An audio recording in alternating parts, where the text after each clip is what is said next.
नमस्कार दोस्तों, स्वागत है आपका हमारी कहानियों की दुनिया में।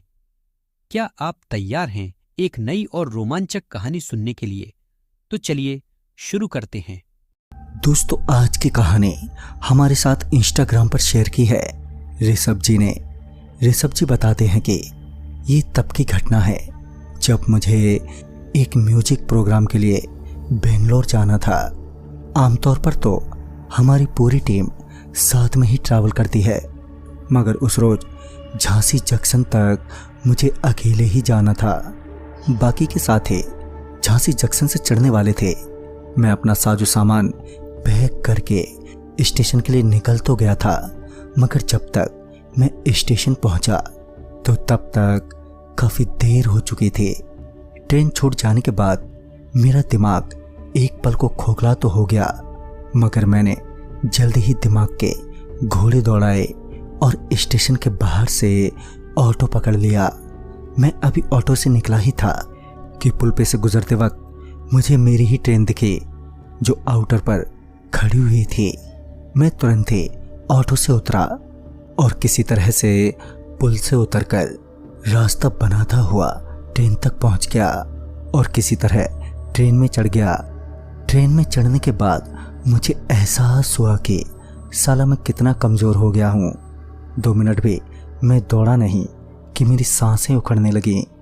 खैर, मैं इसी सोच के साथ अपने बर्थ पर पहुँचा, जहाँ पहले से ही एक सज्जन अपनी टांग पसारे आराम फरमा रहे थे। मैं उन सज्जन के आराम में खलल देते हुए कहा, बाबा तनिक उठिए तो सही और कहीं और जाकर बैठिए, ये बर्थ हमारी है। इस पर वो बाबा पहले तो मुझे घूरे और फिर अपनी आंखों की पुतलियों को फैलाते हुए वहां से उठे और ट्रेन के गेट पर जाकर नीचे बैठ गए। इसी बीच मैं भी अपनी बर्थ पर फैल चुका था और ये भी डिसाइड कर लिया था कि बेंगलोर से वापस लौटते ही जिम ज्वाइन कर लूँगा। फिर तकरीबन आधे घंटे बाद जब ट्रेन एक पल के लिए पुल पर रुकी थी तो मुझे टॉयलेट लगी और मैं अपनी बर्थ से उठकर टॉयलेट के लिए मैं जैसे ही टॉयलेट के पास पहुंचा तो मेरी नज़र अचानक ही उस बाबा पर चली गई जो अब ट्रेन से उतरकर पटरियों पर बैठे थे। मैं टॉयलेट का दरवाज़ा पकड़ते हुए बोला, अरे बाबा नीचे क्या कर रहे हो? जल्दी से ऊपर आ जाओ, कहीं ट्रेन चल पड़ी तो तुम चल बसोगे।